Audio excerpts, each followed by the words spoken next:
Bonjour, bonjour à toutes. Je suis encore complètement, je me vois parler, je suis encore complètement anesthésiée de la bouche. J'ai été me faire des soins dentaires et je suis encore anesthésiée.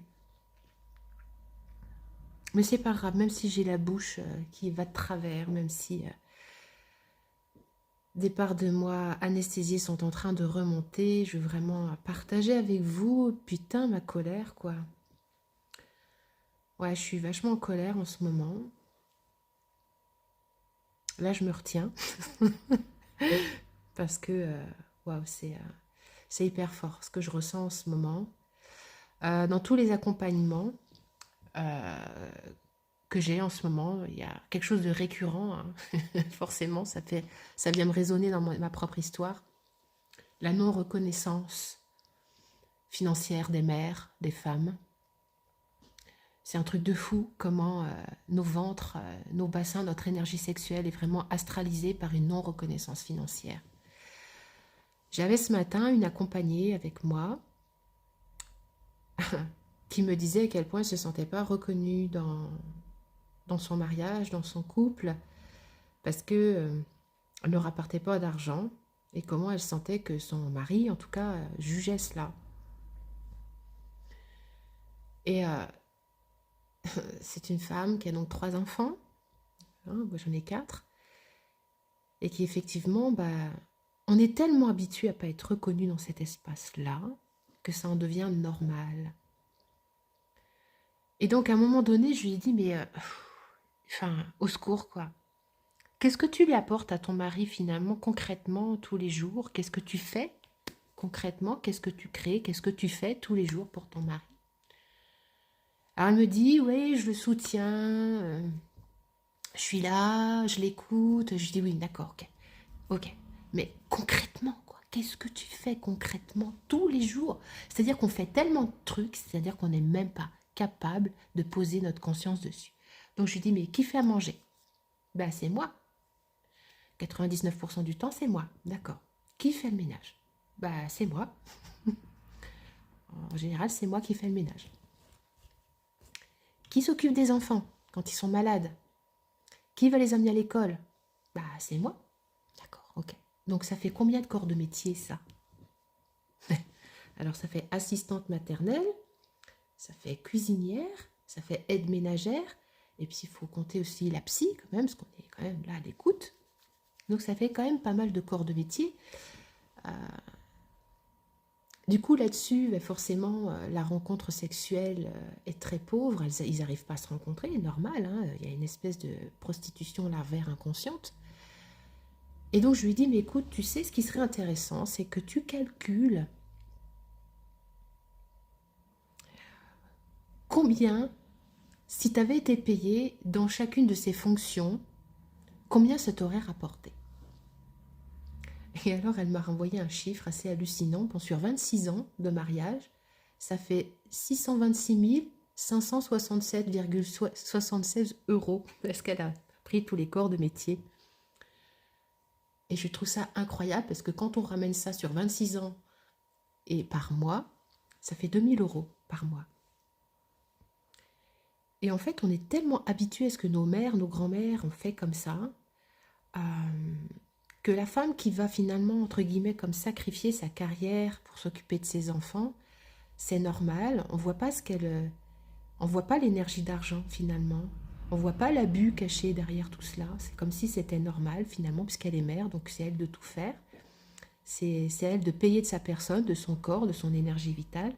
Et après, on s'étonne qu'on n'a plus de libido, qu'on n'a plus envie, qu'on est dévitalisé, qu'on a des vagins absents, qu'on est des coquilles vides, quoi.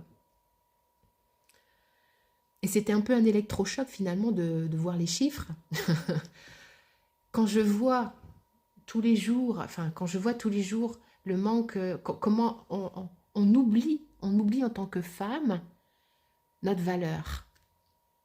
Parce qu'on ne nous a pas appris à cela. On ne nous a pas appris à calculer notre valeur. Dans tout ce que nous faisons, c'est tellement normal que ça n'a pas de prix en fait. C'est comme du vent. Il n'y a pas de reconnaissance de cela. C'est comme si c'était dû, comme si c'était normal, quoi. Et on porte ça où? Bah, tout ça, ça se porte dans nos ventres, dans notre énergie sexuelle. Et c'est de notre faute si nous n'avons plus de libido, bien évidemment, hein. Voilà, si on n'a plus de libido, à force de jouer le rôle de mère avec nos hommes, c'est de notre faute. On n'a plus de libido. Alors, voyons voir. Qu'est-ce qu'on a? Laetitia, tu nous dis reprendre notre pouvoir, nous reconnaître. Mais ouais, mais cela me parle, maman de 3 enfants. Ben oui, ça parle. Moi, ça me parle, j'en ai 4. Et je suis en colère aussi énormément après moi de d'avoir subi un système de normalité comme si c'était normal que les femmes, les mères s'éteignent et finalement ne soient pas autorisées à contacter leur puissance financière. Je sais pas si moi j'ai pris un congé parental à ma deuxième, j'ai pris un congé parental, mais c'est ridicule, hein, le congé parental. C'est ridicule, hein, soyons très honnêtes. Moi, je suis sidérée de voir le prix à l'époque, ça devait être 350 balles par mois pour élever ton gosse. Je veux dire, on se retrouve avec des enfants à 1 mois et demi qui sont sevrés de force à leur mère, qui sont mis dans des crèches ou à l'assistante maternelle. En fait, on refait avec nos enfants ce qu'on fait avec le veau, quoi. Le veau sous la vache. Allez, hop, à peine arrivé, à peine sevré, à peine séparé. Faut pas s'étonner qu'on soit des sociétés complètement névrosées, puisque on ne permet pas à l'enfant de créer ce lien affectif, cette sécurité. Puisqu'à 1 mois et demi, la mère, elle est obligée de mettre son enfant à garder. Forcément, elle n'a rien pour vivre, il n'y a pas de reconnaissance. Qu'est-ce que tu veux faire avec 350 balles? C'est ridicule. Voilà, donc je suis en colère, je revendique ma colère. C'est hyper important que voilà, que ça repasse par mes propres espaces d'indignation, que ça repasse par mes propres blessures. Euh, et du coup, je sens une verticalisation très puissante dans ces femmes qui, en plus, en suivant, essayent d'être entrepreneuses. On essaye d'être entrepreneuse alors qu'on ne s'est pas reconnu une seule fois dans notre vie, quoi. Faut pas s'étonner. On n'a pas réussi à se reconnaître dans notre valeur de mère, de cuisinière, d'aide ménagère, d'accompagnante de vie. Comment est-ce que tu veux donner une valeur à tes prestations? Puisque tu n'as pas les codes. On n'a pas les codes. Laetitia, merci de donner cette place à ma colère. Je me suis rendu compte depuis peu que je l'avais anesthésiée. Bah ouais. Isabelle, tu dis, oui, tu es en colère. Bah ouais, moi aussi, je suis en colère. J'en peux plus, quoi. Et moi, j'en suis là sur mon chemin. J'assume totalement ma colère. Mais je l'assume, mais totalement, totalement. En fait, le fait de m'anesthésier la bouche, comme si, en fait, ça vient me rappeler tous les espaces où j'ai fermé ma gueule, quoi. Voilà, là, j'ai la bouche complètement anesthésiée. Mais, euh, mais comme c'est anesthésié vraiment physiquement, ça fait ressortir tous les espaces inconscients, subconscients où j'ai fermé ma gueule, où j'ai rien dit, quoi. Où mon ex-mari, mon premier mari, se foutait de ma gueule parce que je gagnais 800 euros par mois. J'avais un petit compte avec des petits sous. Voilà, il y a un moment donné, c'est que cette colère qu'on ressent toute en ce moment, c'est qu'est-ce qu'on en fait? Ben, ça doit nous permettre de nous verticaliser, honnêtement, hein. Laetitia, effectivement, la bouche est liée à l'utérus et au vagin. Ben évidemment, l'astral dont je vous parle, l'astral financier, là, l'astral de manque de reconnaissance, c'est bien en bas, c'est dans l'énergie vitale. C'est dans l'énergie vitale. Donc oui, nos vagins, nos utérus, nos vulves sont astralisés de colère refoulée. Et moi, en ce moment, j'arrête pas d'accueillir des femmes en colère et qui ont eu l'habitude de se carapater derrière la victime ou la sauveuse, ou qui ont eu l'habitude de rien dire, de fermer leur gueule. Mais à un moment donné, alors oui, effectivement, nos hommes sont perdus. Alors là, nos hommes, ils sont complètement perdus. Ils savent plus, parce qu'effectivement, on est en train de se sujettiser dans notre ventre, dans nos besoins, dans nos revendications intérieures, dans nos sexes. On est en train de revendiquer nos espaces intérieurs. Bah, les hommes, ils sont perdus, quoi. Tous les codes changent. Ils savent plus comment nous parler, ils savent plus comment nous toucher, ils savent plus comment rentrer en résonance avec nous. Ça n'a jamais été vécu, hein, ce qu'on est en train de vivre là, ça n'a jamais été vécu. Jamais ça a été vécu, ça. C'est complètement inédit. Moi, mon compagnon, il est complètement paumé. On est au bord de la rupture tous les 4 matins. Ce sont des ruptures intérieures. C'est dur, quoi. Donc, serrons-nous les coudes, serrons-nous les utérus, les vulves, soyons des sœurs de vulves et d'utérus, de ventre.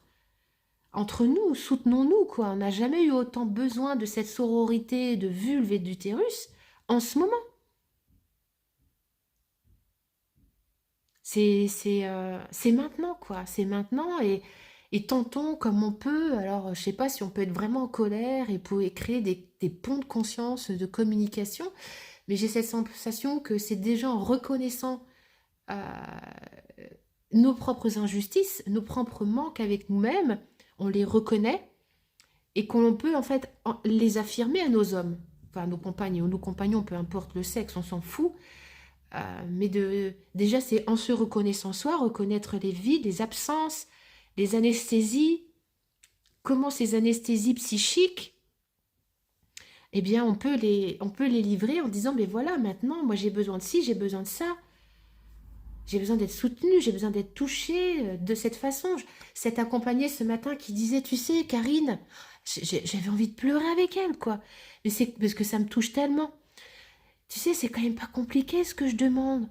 Je demande juste qu'il pose une main sur mon cœur, qu'il pose une main sur mon cœur, juste pour que je puisse le goûter et le sentir. J'ai pas besoin qu'il me touche le cul, ni la vulve, juste qu'il me touche le cœur, qu'il me laisse le temps de le goûter dans cet espace. Mais même ça, il peut pas, il veut pas. Ah, et voilà, il y a une forme de, ça me met dans une forme d'impuissance, euh, de putain merde quoi, réveillez-vous les mecs quoi. Il y a vraiment quelque chose, ça me met dans d'une forme de désespoir, cette impuissance me met dans une forme de désespoir aussi de me dire mais putain mais c'est si dur et si compliqué que ça. Voilà. Donc osons demander ce dont nous avons besoin. C'est des choses toutes simples, toutes bêtes. Commençons par là, des choses toutes bêtes. J'ai besoin que tu me touches là, que tu me voilà que j'ai besoin que tu me racontes autre chose que le factuel de ce que tu as fait à ton travail, de toi, que tu me racontes comment tu ressens la chose de la vie, quoi. Voilà, qu'on soit pas que des vaches laitières, quoi. Hein. On n'est pas des vaches laitières, sauf si on le choisit. Voilà. Voilà ce que je voulais vraiment vous partager. Osons nous accueillir dans nos colères. Osons accueillir cet espace-là, qui, pour moi, est un terreau de créativité incroyable. Ma colère, moi, elle me sujettise. Elle me dit, mais ça, j'en veux plus, c'est fini. Et j'en suis là aujourd'hui, et voilà où je veux avancer, comment je veux avancer, et de pouvoir le partager avec l'autre. Et ça donne du goût à mes accompagnements.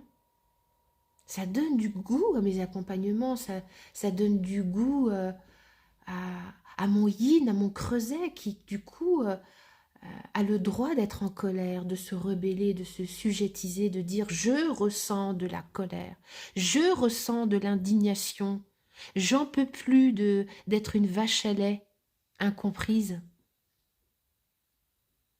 Oui, Laetitia, la colère est un sourceau de vie. Bah oui, moi le jour où je me suis dressée face à mon père, euh, honnêtement, c'est dans ma vulve que ça s'est passé, hein.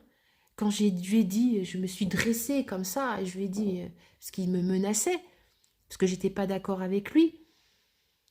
Et jusque-là, bah, je fermais ma gueule. Et j'ai dit, mais qu'est-ce que tu vas faire maintenant? Tu vas me taper dessus? Tu vas me tuer? J'étais ma gueule dans la sienne. Je me suis dressée, j'étais assise, écrasée, et je me suis redressée, je me suis mise debout, et je lui ai aboyé dessus. Je lui ai manifesté ma colère à l'homme qui m'avait terrorisé, qui m'avait maltraité, terrorisé. Pour moi, c'était vraiment je ressentais envers lui une terreur et j'ai vraiment affronté mon premier bourreau en me redressant, en sortant cette énergie vitale, ce non et situation. À partir d'aujourd'hui, ben, si tu dois me taper dessus, j'irai jusqu'à en crever, mais je me tairai plus, c'est fini, je peux plus, c'est fini. Donc, vraiment, cette colère, au lieu de retourner contre nous, parce que c'est ce qu'on fait quand on ne sait pas l'exprimer, on la retourne contre nous, on se retrouve avec des papillomavirus, avec des cancers du sein, on se retrouve avec des utérus qui ont des endomètres qui s'expatrient partout dans le bassin. On se retrouve avec des pathologies incroyables. Voilà, c'est un truc de fou, ce que nous sommes capables de créer comme dysfonction quand notre colère se retourne contre nous parce qu'elle ne trouve pas de voie de sortie, quoi. Donc oui, on a le droit d'être en colère. Oui, on a le droit de se dresser dans notre puissance et se dire non, stop, on arrête le délire là. Voilà, c'est un passage, c'est une voie obligée à la sujettisation, de revendiquer ces espaces-là. La colère en fait partie en tout cas, tout comme la joie, tout comme la tristesse, puisque derrière la colère, pour moi, il y a une énorme tristesse, il y a un désespoir profond. Et c'est comment on accepte en fait derrière cette colère d'accéder à cette tristesse, ce désespoir, cette impuissance, et comment chaque émotion en amène une autre qui amène vraiment à glisser dans quelque chose où à un moment donné il n'y a plus rien. C'est comme si on est au centre de tout, il y a quelque chose, on culbute dans ce champ émotionnel, on accepte de le traverser, ce vortex, et d'aller au fond du fond, du fond, du fond, et à un moment donné, voilà, ça descend, il y a quelque chose qui est juste comme si on était au centre du vortex. Et là, c'est extraordinaire ce qui se passe parce que ça n'existe plus. Voilà, mais ça demande vraiment d'oser voilà, de se laisser glisser dans ce vortex émotionnel, voilà, qui tourne. Et à un moment donné, il y a quelque chose, voilà, qui devient comme de l'immobilité. Il y a un espace qui se goûte à l'intérieur, un espace de paix, comme si tout d'un coup, c'est un espace entre l'inspire et l'expire. Et ça, c'est bon, ça. Mais ça demande vraiment beaucoup de courage, hein, que d'accepter de vivre nos émotions sous quelque forme qu'elles soient, et qu'on n'a pas à avoir honte et à demander pardon de vivre nos émotions, quoi. Arrêtons de nous sentir coupables d'être vivantes, hein. Arrêtons de nous sentir coupables d'être en vie. Voilà, c'était Karine pour le petit coup de gueule du soir, de la soirée. Bonne nuit, bonne soirée.